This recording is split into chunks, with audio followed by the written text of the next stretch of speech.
তারপরেও দেখবেন অনেক মানুষ বলে আল্লাহ তাআলা আমাকে দয়া করে না, আল্লাহ তাআলা আমাকে মায়া করে না, আল্লাহ তাআলা আমাকে ভালোবাসে না। আমি তাদেরকে বলতে চাই, ভাই তুমি তো মুনাফিক, তুমি তো আস্ত একটা বড় বদমাশ। কেন? তুমি একবার চিন্তা করো না, এই হাত এটা কার দেওয়া নিয়ামত, এই চোখ এটা কার দেওয়া নিয়ামত, এই পিঠ এই পা কার দেওয়া নিয়ামত? এই সবগুলোই কিন্তু আল্লাহ তাআলার।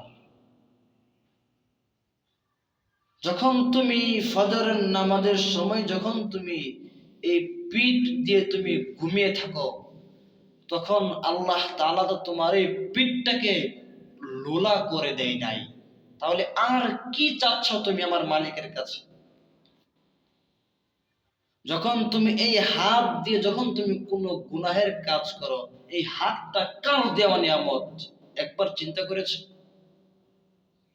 যখন তুমি এই দুই চক্ষু দিয়ে যখন তুমি গুনাহের কাজ দেখো, যখন তুমি উরুষের বিশাল বড় বড় অশ্লীল গানগুলো দেখো, যখন তুমি যাত্রার গানগুলো দেখো, যখন তুমি অশ্লীল মেয়ে বেগানা নারীকে যখন তুমি দেখো, তখন তুমি একবার চিন্তা করো না, আমার মালিক তোমাকে কি দিয়েছে? এত নিয়ামত দেওয়ার পরেও আমার মালিক তো তোমার ওই গুনাহের কারণে আমার আপনার চক্ষু অন্ধ করে দেয় নাই।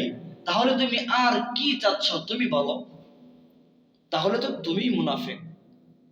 এত নিয়ামত পাওয়ার পরেও তুমি বলো আমার মালিক আমাকে ভালোবাসে না, আমার মালিক আমাকে দয়া করে না, আমার মালিক আমাকে হয়তো পছন্দ করে না। এত নিয়ামত পাওয়ার পরেও তুমি যখন এই কথা বলো, তাহলে তো তুমি মুনাফিক। তুমি মনে করো তোমার মৃত্যু হবে না, মৃত্যু হবে, মৃত্যু হবে, কিন্তু তোমাকে কেউ মনে রাখবে না। তোমার বন্ধু, তোমার মা, তোমার স্ত্রী, তোমার সন্তান তোমাকে কেউ মনে রাখবে না। কেন? সবাই ভুলে যাবে। তোমার মৃত্যুর পর তোমার বন্ধুর খাওয়া বন্ধ হবে না, ঘুম বন্ধ হবে না, হাসাহাসি বন্ধ হবে না, আড্ডাবাজি বন্ধ হবে না, সব কিছুই চালু থাকবে, শুধু তোমারটাই বন্ধ হয়ে যাবে।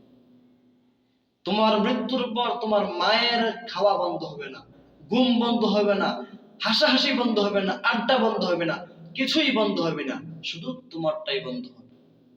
এই জন্য বলি ভাই, একবার চিন্তা করেন, আল্লাহ তাআলা আপনাকে এত নিয়ামত দিয়েছে, এত দয়া এত ভালোবাসা দেওয়ার পরেও আপনি যখন ফজর নামাজ পড়েন নাই, আমার মালিক কিন্তু আপনাকে তারপরেও এই ফজরের নামাজ না পড়ার কারণে হাত, জবান, চক্ষু, কান এইগুলো কিছুই লোলা করে দেয় নাই। সবকিছুই ঠিক আছে, সবকিছুই চালু। আল্লাহ তাআলার সঙ্গে নাফরমানি করার পরেও আল্লাহ তাআলা আমাকে আপনাকে এত পরিমাণের দয়া মায়া, এখনো কি পরিমাণের ভালোবাসে আমার মালিক আপনাকে আমাকে, তারপরেও আমি আপনি আল্লাহ তাআলার কাছে শুকরিয়া আদায় করি না। তাহলে আমরাই তো মুনাফিক। আপনি বলেন, তাহলে আমরাই মুনাফিক না? আমরা বলি আমার মালিক আমাকে আপনাকে কিছুই দেয় নাই, আমার মালিক আমি আপনি এখন দেখলাম আমার মালিক আপনাকে সব কিছুই দিয়েছে, আর কি আমার মালিক দিবেন? তারপরেও আমরা অস্বীকার করছি। তাহলে আমরাই তো মুনাফিক। তাহলে আমরা মুনাফিক না? তারপরেও